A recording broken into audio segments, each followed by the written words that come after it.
Hello guys and welcome back to a brand new review of my Doctor Who marathon. The last time we did the review on Colony in Space, but now we're moving on to the season finale of season 8, which I could say is the master season of Doctor Who, where Roger Delgado has done some fantastic stories in Doctor Who. For his first season, Terror D'Auton's brilliant, The Mind of Evil, sensational, and The Claws of Axos, absolutely superb. Colony in Space, yeah, it was okay, but this story, oh my gosh, I can't really tell you how much I love this story.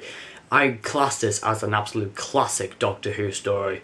It's really fantastic, and it's a side where we see the Master at his absolute best with using black magic, horror, and in a very much supernatural kind of style. It's one story that I absolutely love to bits, and it is Doctor Who and the Daemons.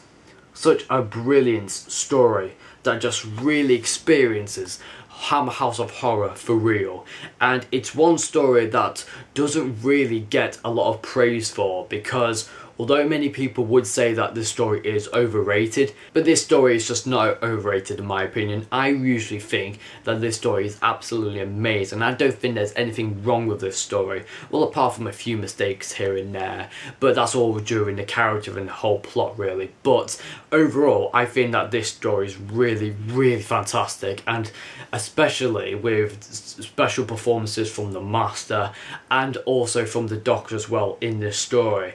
And I just really am interested in the supernatural and the dark mythology within this story. I think it's really fantastic, and the location filming for this story is really peaceful and just really amazing.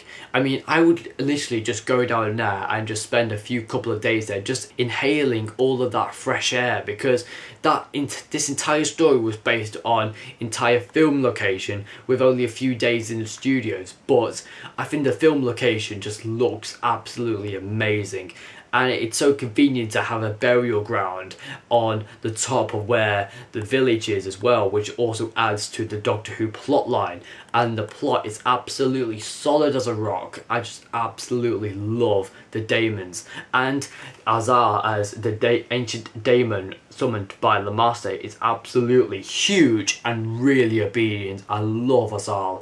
I think he's really one mysterious and very ancient evil spirit that I really want to learn more about, because his character is really fantastic, so obedient. We don't usually see his appearance in the first 2 episodes, and it's very interesting to see his obedience and how he's quite threatening towards the Master.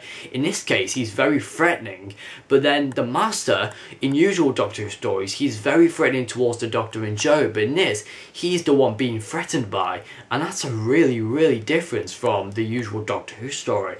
And this is why I love the Daemons so much, and I think the more times I watch the Daemons, the more I fall in love with the story, and I think it's just a fantastic Doctor Who story, a classic Doctor Who story should I say.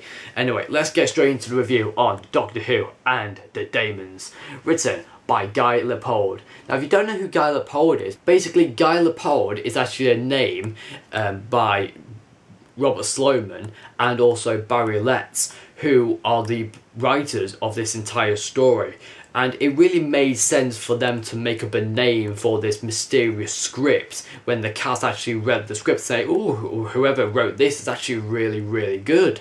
And whenever they say Robert Sloman or Barry Letts, it wouldn't really make sense for them to realise, like, oh, did Robert Sloman and Barry Letts did this? Like, strangely enough, why did they say Guy Leopold? Because actually Guy is actually Robert Sloman's son's name, and Leopold is actually Barry Letts' second name, which is actually, if you make sense, Barry Leopold Letts. And so it's very interesting actually to have that sort of name, and very unusual name.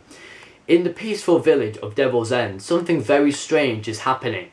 A professor is preparing to open a nearby burial mound, and a local white witch foresees death and disaster. Meanwhile, the new vicar looks suspiciously like the Master, and he's using black magic to conjure up an ancient daemon. Can the Doctor, Joe and Unit stop their old enemy before he succeeds?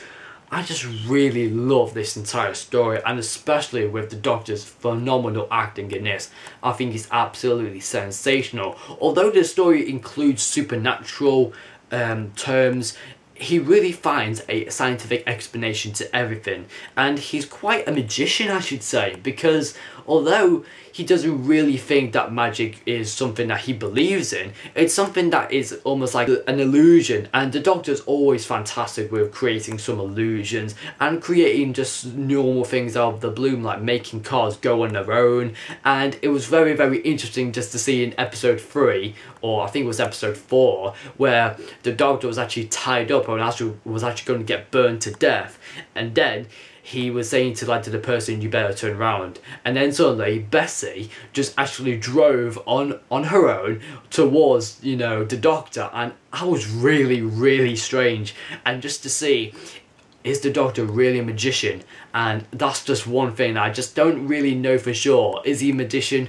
But he always has a very scientific personality towards his Doctor, because he's a Doctor that believes on science, not like myths or ancient mythology. He really believes on what the scientific element of the entire situation really is, because he believes that these Daemons aren't actually the, you know, ancient spirits at all. These are actually creatures from another world who actually came to Earth 100 million years ago. And it was so strange for Miss Hawthorne to understand that what was he saying is telling the truth. And Miss Hawthorne was very, very, very strange in the story. And from my point of view, I just see her as a very, very strange character, because although she really sees an open belief in supernatural and sees death and disaster whenever it comes around, and she's quite a very outspoken kind of character, she speaks wide openly. And that's what her character seemed to be. She seems to know quite a lot about supernatural beings and how they exist in the world. And I just like that little rant between the Doctor and Miss Hawthorne, where the Doctor's trying to figure out what's the possible explanation for all of this, and Miss Hawthorne saying magic, and then the Doctor says science, and then they go back and forth, magic, science, and it's always a bit of nonsense really. But in the story, I think that both characters are really good, and I just think that maybe Miss Hawthorne is just a really interesting character, because although I just see her as a very strange character in the first episode, but when I saw her actually making sense for once of where all these spiritual elements and all the dark mythology and the supernatural terms come into play, I really saw the depth of horror in this story. And when she was being attacked by some supernatural occurrences, that really put me to mind that this story is actually a great horror story, and it deals with the supernatural and the unexplained, and that's something that I'm really, really intrigued by. And she was just really, really good, and for her time, I think she was just really, really fantastic, trying to be quite a supernatural kind of character that nobody would usually believe. But in the end, I honestly believe that her character was really, really good.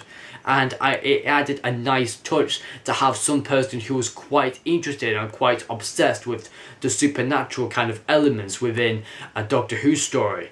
And this story was really based on the supernatural, evil and ancient spirits. And Hazar was not only an ancient evil spirit, a daemon, and also, could you say a demon to be honest, but I just absolutely love Hazar, and his entrance in episode 3 Cliffhanger is absolutely amazing, where he basically stands very, very small and then he suddenly becomes absolutely huge, like 30 feet tall. And it had no strange whatsoever that he could have just broken off out of the roof or something like that. But I absolutely love Hazar because his appearance and the way he talks to the Master is very, very interesting, and he automatically sees everybody as a mere mortal towards him, because he feels like the devil, the god of everybody around him, and if anybody interferes or speaks against him, they will honestly be killed by Azal. And just the way that he was kept hidden from from the story in episodes 1, 2, 3 and 4 until episodes 4 cliffhanger, where he was actually introduced. I thought his mysterious appearance was really powerful, and the way that he just lurked around and making all these footprints and just killing people out of sight from nowhere through this massive heat wave was just absolutely incredible. So Azal is definitely a very interesting character, an interesting devil of spirits, or could you say. Maybe I'm probably getting on the bad side of the supernatural elements now, but anyway, I think the Master in this is absolutely at his best, because he is at his absolute favourite position to play the Master because of his black magic. And when he uses black magic, we see a much sinister side to the Master, and the way that he conjures up the kind of chants within the crypt and had all of his disciples around him, making him feel like that he's absolutely like Jesus, trying to conjure up an ancient spirit. And it's where the Master is seen as an absolute massive horror threat. And it's just where he uses black magic, things really start to heat up, and he absolutely causes so much mayhem from conjuring up all these ancient spirits. And just, it's one side that the Master of the Master that I really know, because when I honestly know the Master in Doctor Who, I always see him as a very evil and very pure evil character. And in this story, I didn't see any light-hearted personality from the Master at all. I thought he was very deep, dark and evil, really powerful, really sinister, and I think that's what the Master is absolutely amazing in this. And I think this is one of the Master's best performances in Doctor Who. From Roger Delgado's Master, one of his best performances, really fantastic. And just the way that he closes his eyes and he sums up the ancient evil spirits, just so powerful, and he can just do it from the mind. I mean, his mind is absolutely so superior and his will is so strong, and it's just really fantastic to see him summoning Azal just with all the chants and with all of his disciples, throwing this secret ceremony, quite spiritual, and he just loves all of the supernatural, what could actually happen to the village if nobody can stop the Master. And that is just one thing that I love about the Doctor, is that the Doctor's always destined to figure out of how to stop the Master from conjuring up his evil plans to conjure up an ancient evil spirit to take over the entire world from all of these stupid primitives. But there's one thing that I really like about Azal, and it's one thing that the Master doesn't really know, in fact, is that if Azal doesn't really agree with the Master in the first place, then Azal would initially think that this planet is not even worth it, so he would initially think to destroy it. And it's one scene of where Azal actually appears into the room, and it's actually episode 3 cliffhanger where he's actually going to kill the Master. And it's actually one scene where the Master actually gets threatened by, not by the Doctor or Joe, it's actually the Master being threatened by Azal. And that's really interesting, because it's usually the Doctor or Joe being threatened by the Master or some other kind of thing. But in this cliffhanger, I think it was really different, just to see the Master suffer at the hands of Azal, of an ancient god, or the devil, which you may say, as Miss Hawthorne would say, that she sees the devil. I believed her when she saw overseas that she can see death and disaster when it came to the dig, but when she said that she saw the devil, I thought she was absolutely completely bonkers and just going a bit mad at the moment. But I think when it came to the dig, in episode 1 cliffhanger was really strong.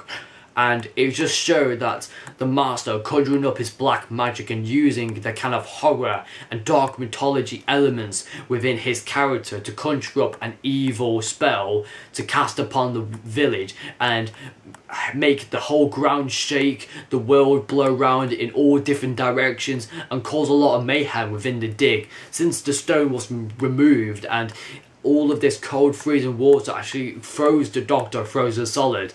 And then suddenly in episode 2, where Azal actually finally appeared, a massive freak heatwave surrounded the entire village itself, and it was very difficult for the Brigadier to actually get through the heat barrier And just mentioning about the Brigadier, I absolutely love his character in Doctor Who, and I think there's one time where he really deserves a break in Doctor Who, and I think it's where in episode 1 where he actually dressed up very, very smartly in a red suit, think he may go out to dinner or something, and then may stay at a fancy hotel or something. So that's the Brigadier sorted out for the way for episode 1, but then he's actually called back to say, we really need you, Brigadier, we absolutely need you. And then he was trying to figure out how to get through this heat barrier, and I just have to say that the Brigadier has the most incompetent and very efficient technical personnel on his staff, because the one thing that I absolutely didn't really like about the staff of the Brigadier is that his technical staff weren't really efficient at all. They were just completely incompetent with the work that the Doctor was providing them, because the Doctor really wanted an energy exchanger, but the technical staff, the Brigadiers, just really didn't understand it, and he felt that it would honestly blow up in his face, and he was just really cautious on what could actually happen with the risks he's taking. And I just really think that his staff is just so incompetent because they just don't listen, and they just don't know if that's anything that's possible. You just have to try and just see what happens, because he was just a very coward, because he was just really non-interesting.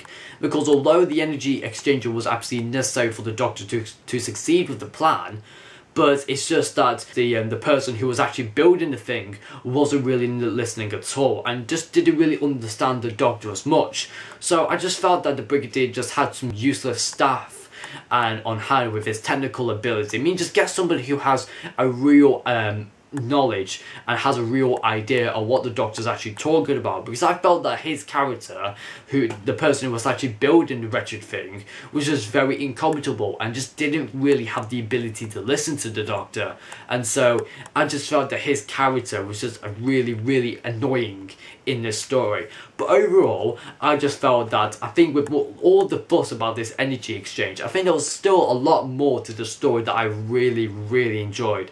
And I really enjoyed Benson's action scenes in the crypt, of where Miss Hawthorne and Benson explore in the crypt of where the Master does his conjuring up of the black magic. And I just like it where the Benson basically, he gets, you know, caught by one person, then turns around, then basically flicks his back heel and basically kicks, you know, the guy with the gun and tries to wrestle him down to the ground. And I think Benson and Captain Yates are actually really, really good, and they literally take hold of the entire situation for nearly episodes 1 and 2, and that's really something where the Brigadier's probably gone out to dinner, and Captain Yates and Sergeant Benson are here to look out to see if the Doctor and Joe are okay, and that's really taken like this situation in control. So Mike Yates actually has some great authority moments within the story. Since the Brigadier is never in the village, I just felt that Captain Yates had his own story to look up to, as this is one story that he absolutely did fantastic in. And also love Benson in this. I think in episode 5 where he had the bazooka, I thought that him having the big heavy gun was certainly fun, really fantastic. So yeah, this story is just really, really interesting. And one thing I just like about the plot is just really, really strong, strengthened up with all the black magic. And within episode 1, there was a little camera recording for the BBC as they were trying to record within Devil's End, the archaeological dig up in Albourne, where like in Devil's End, basically they had this dig, and the BBC were actually recording with extra cameras, and this was actually going to be a programme for BBC 3 initially, and although it really didn't really make sense to me at the time, but then I understand what they were actually trying to do, trying to provide an archaeological video or an archaeological programme for BBC 3. And I didn't know if BBC 3 was ever invented at the time. Please do comment down below if you know that was BBC ever invented during the 1970s. Just please do comment down below. And it was just very, very interesting, because it was just the first time in a Doctor Who story where the BBC cameras actually took place in a Doctor Who story, actually filming something for a television programme within Doctor Who, which was actually really, really interesting in my opinion. And just to see the immaculate history behind Devil's End, I thought it was really, really interesting to listen to. And just to see all of this 18th century stuff with black magic and the supernatural beings, and just the dark mythology. It was really, really interesting, and I felt that it was so fascinating, and the story is just really amazing. Just provides so much historical content with like the supernatural and dark mythology within this story, which is something that Doctor has never done before. It's always a very difficult challenge to present magic and supernatural in a Doctor Who story, but they managed to get away with the explanation for the supernatural and magic in this story. It doesn't really come out as a clean and perfect explanation, but they sometimes get away with it in this case. I just really like it how the Doctor always has an explanation for anything involved to do with the supernatural, and it was just really, really fascinating to see his entire love for this story of how he's very quite interested with the Devil's End in episode 1, and then he's quite aware of what could happen to this archaeological dig if they tamper with the forces that they don't even know about. And I like the Doctor being quite aware to everybody, and he's just really fantastic of giving, you know, the unit people some great personnel scientific advice on what they should do in order to counteract the heat barrier. And I thought the way that the Doctor really explained it in simple terms, although maybe everybody didn't really understand it, but it made the Doctor fully understand what an energy converter really was and what the Doctor actually wanted for his plan. Because he had a plan up his sleeve, but I just felt that the audience just didn't really know what he was on about. But then when he mentioned an energy exchanger, he was actually thinking of probably the heat barrier. Since it's producing all of that heat, the Doctor was actually going to take the energy from the heat barrier and actually convert it and throw it back at Hazal to initially destroy Hazal. And that was actually something really, really interesting and just really fascinating just to see how his plan could work with like that energy exchanger. But as it was destroyed in the 5th episode, the Doctor was a bit stuck of like, fat lord, good, that would do. And the Doctor was looking for an alternative to end the story and how he could finish off his plan. But then I just loved where in episode 5, I think this is where Jo Grant is one of the best, absolutely best performances in this story. Because I think her performance in this story is just absolutely amazing. Because in the final episode of the Daemons, Jo Grant actually sacrifices herself for the Doctor to give herself up to Hazal. And it was such a great scene just to see that Jo has finally got some encouragement as a companion, because there was one thing as a companion that you certainly need to have, and this is one thing I saw from Jo Grant, giving herself up, giving her life for the Doctor, and I just really love that. And it just felt, when you're giving your life up for the Doctor, you're showing real courage and real passion that you absolutely love the Doctor and you're trying to save his life. And all the times that the Doctor has always saved his companions, this is the first time that a companion has actually given up their life for the Doctor in this case. And Jo Grant is no exception. I think her performance in this story is really, really amazing, and especially that scene where she's giving herself up for the Doctor. I thought she was absolutely amazing. The way that she gives herself up for the Doctor is just immaculate, and the way that she plays her fundamental role within these type of episodes is just absolutely amazing. Asking the questions, telling the Doctor what does that do and what's that, and it's just, she plays the biggest, most fundamental role within these type of stories. And I just think that Jo Grant is actually one of my favourite companions, because I honestly now know that she's really fantastic within Doctor Who stories, and she can give herself up as a sacrifice to save the Doctor's life, just to show that she has some courage, and she's not one of those companions who would literally just scream and sit at the sidelines for a lot of times. She's actually one companion who can actually sacrifice herself and give herself up for the Doctor as a real sign of courage and loving determination. And that's just one thing I love about Jo Grant's companion essence, and she's just absolutely amazing. Just a brilliant performance by Jo Grant in this story, really fantastic. And I also absolutely love the location filming for the Daemons. I just think that Alborn, the place where they were trying to film for the Daemons, just really looked like a very peaceful and very heartwarming village to film for the Daemons. Just really fantastic. You had the village, you had the pub, and you also had the church as well. It just felt like a very heartwarming village to film. And also the townspeople were very, very friendly, and they were so happy just to have their village filmed for a Doctor Who story.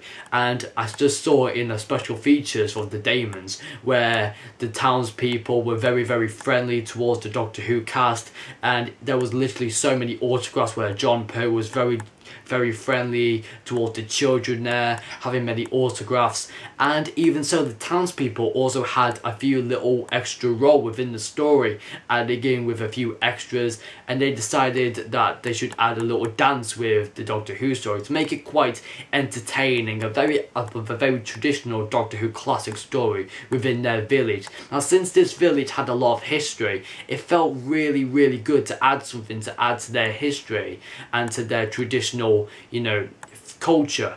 And I thought that was really something neat that really Doctor Who should really have a bit more attention to, because I think when Doctor Who really is trying to do something that's quite neat to tradition, and I feel, and this location was just really, really lovely, very peaceful, and just felt like a very true and very loving place to be. And I would literally just go there and just spend a couple of days and just think to myself, wow, this is the official location where Doctor Who filmed Doctor Who and the Daemons.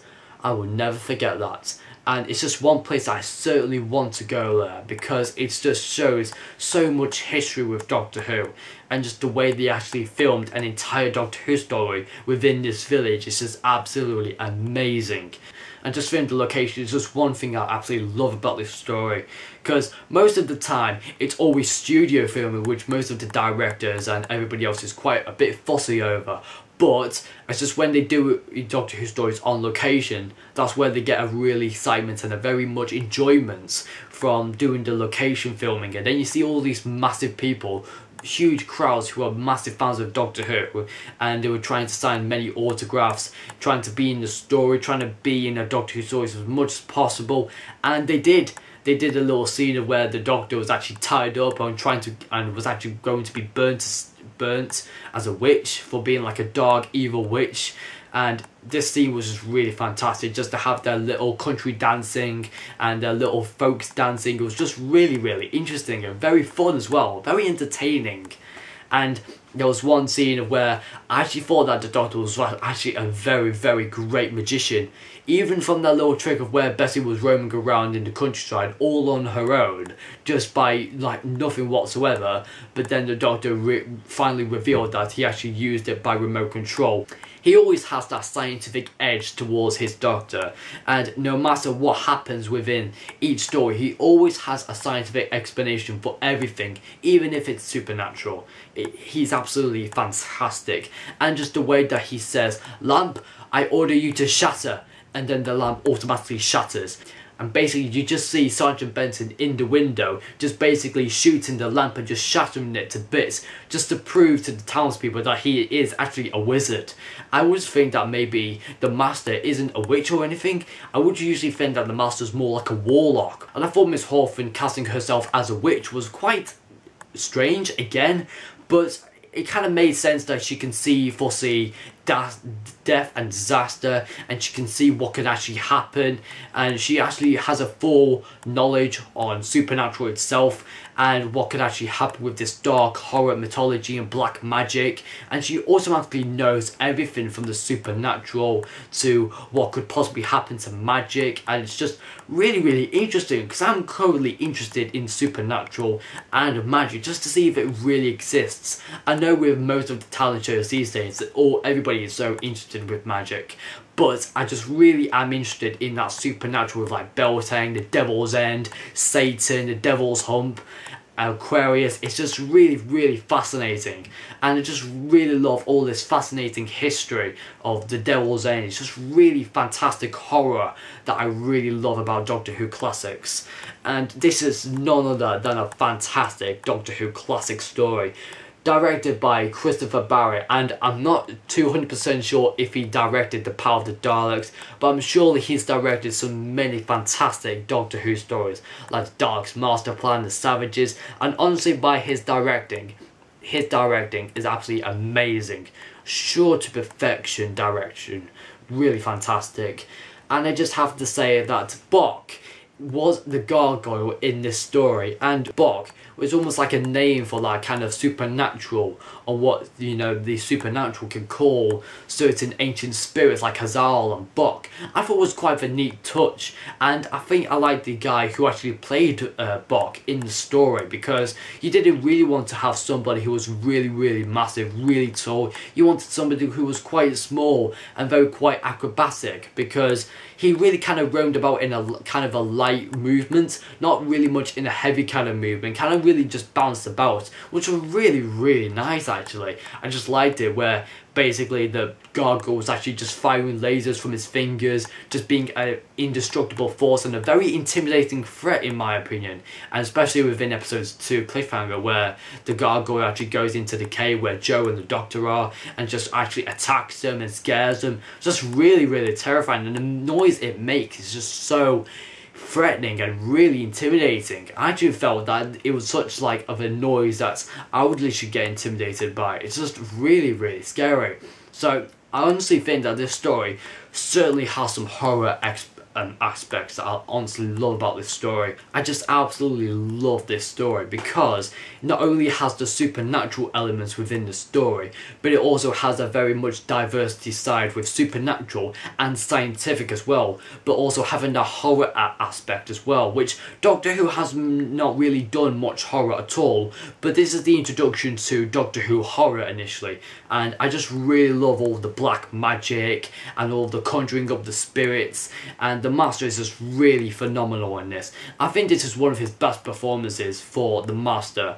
Definitely one of his best performances, when he had that red robe on, conjuring up this chance and evil spirits, and Hazal really intimidating, really powerful, and such of a great arrogance and very much obedience towards the Master, really becoming a forceful force on whether should I destroy this planet. And so he was very much deciding on whether who should have my power and why should I not destroy this world. And that really came in between the ending of episode 5, where the Doctor and Hazal were having a little bit of discussion of just leave Earth and just leave these humans just to figure out and grow up for once. And so Hazal was actually listening towards the Doctor. It's like, why should I listen to you? Has a very deep voice and has so much obedience. And I just think that the star of the show is just basically the Master, the Doctor, and also Jo Grant as well. I just think that Jo Grant was actually the solution to the story, because as she gave her life for the Doctor, Hazal actually suffered some mental trauma, that he actually went into a deep trauma. Like, I don't know, perhaps all of his energy was feeding back towards Hazal, and it was almost like to the fact that Hazal wouldn't really accept somebody, you know, sacrificing herself for, you know, an ancient extraterrestrial who would usually always be immortal, and it just really didn't comprehend it to Hazal's comprehension. And it was quite interesting just to see how Hazal was just completely disappeared and blew up initially, because also with also the heat barrier as well, since the heat barrier was already penetrated, it actually affected Hazal in some way to be existed inside the village. And so that was really something, a nice touch that I liked. And I just think this story just really interests me with just Hammer House of Horror, the supernatural elements, and I just think that it's absolutely an amazing story. And my rating for this story would none other be than a 10 out of 10. I cannot believe that I would actually rate this a 10 out of 10, but as I said again, the more I watch the Daemons, the more I love it a bit. And I think to this time, I absolutely give it a 10 out of 10 because it's absolutely a fantastic story. Actually, one of the best stories I've ever watched. I've seen Jon Pertwee and the Master battle it out with black magic in a Hammer House of Horror kind of Doctor Who story. Such of a classic story, really fantastic, and just the location just looks very peaceful and very heartwarming, and just really very lovely and very peaceful. I thought also Miss Hawthorne was actually a very strange character, very much she very knew everything about the supernatural and felt that supernatural and conjuring explanations were always the solution for everything of what's going on within the situation. So definitely, I definitely think that Miss Hawthorne was actually really, really good for the time being. Really fantastic. Because you automatically need somebody who's actually going to be quite mad within the story to make it quite interesting to see, is she seeing sense? I think the Master's amazing, the Doctor is really, really strong and very authoritative. Jo is really fantastic with her having some confidence and having some heart within the story. And it's always the story that whenever you give a life up in the story, which always makes the highlight of the story. And I would usually say that the highlight of the story would usually be, yeah, I would usually say that Jo Grant giving herself up, because I felt that whenever a companion in Doctor Who gives themselves up for the Doctor, just shows that they have a real strong bond between themselves and the Doctor. Just really shows what Doctor Who's really all about. Definitely, Jo Grant definitely gives a spectacular performance in this.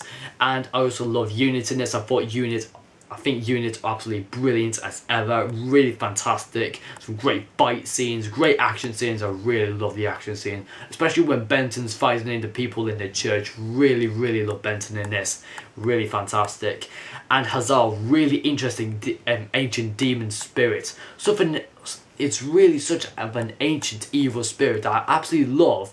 It's such a really interesting spirit. I mean, I'm gonna have a little research of it, to be honest, because it's one story that really needs to be more appreciated. Because I know some people, whenever they mention about the Daemons, they just don't really find this quite a motivating story, and it's not always a story that they want to come back to. I don't really think it's overrated. I think it's such a fantastic story, really fantastic. The plot is really strong, great characterization, and I just think the direction and the writing is absolutely superb, absolutely amazing. Although I didn't really like the inefficient staff with the Brigadier staff, with its technical staff, that was only the letdown of the story. But overall, fantastic story. Anyway guys, that is my review on Doctor Who and the Daemons. I hope you have enjoyed it. Be sure to give this video a like, but also comment down below what you think of the Daemons, and make sure you do subscribe to my channel if you haven't already, because this will actually be the last review for the time being, because Series 10 is coming very, very, very close, and I'll be doing a final video just before Series 10 actually comes, because Series 10 is just so days away, almost like a week away. And I just really want to give you guys another video, because I just really want to have a little recap of what's all the news happening with all the Doctor Who news, with all the Ice Warriors, Missy coming back, the Cybermen, revealing that Bill's gay, and all this kind of news. I'm going to be giving you guys a little bit of a recap of what's been happening with Doctor Who Series 10 news. So make sure you stay tuned for that video coming soon. So guys, thank you for watching for this video, and the next review, which will hopefully not be for a while, because this will actually be the last review for the time being. I will be still continuing with my Doctor Who marathon. Obviously we're going to have to be doing Day of the Daleks soon, but that will be something another time when Series 10 is finally finished, because it's April now and I'm more interested with Series 10, and I'll be doing Doctor Who reviews and recaps, and just to see what my intentions are for Series 10. Anyway guys, thank you for watching for this video, and I will see you guys soon for another Doctor Who video. Well, review should I say. I mean, should I not say review, to be honest with you? I'll just see you for my recap for Series 10. I'll see you guys then.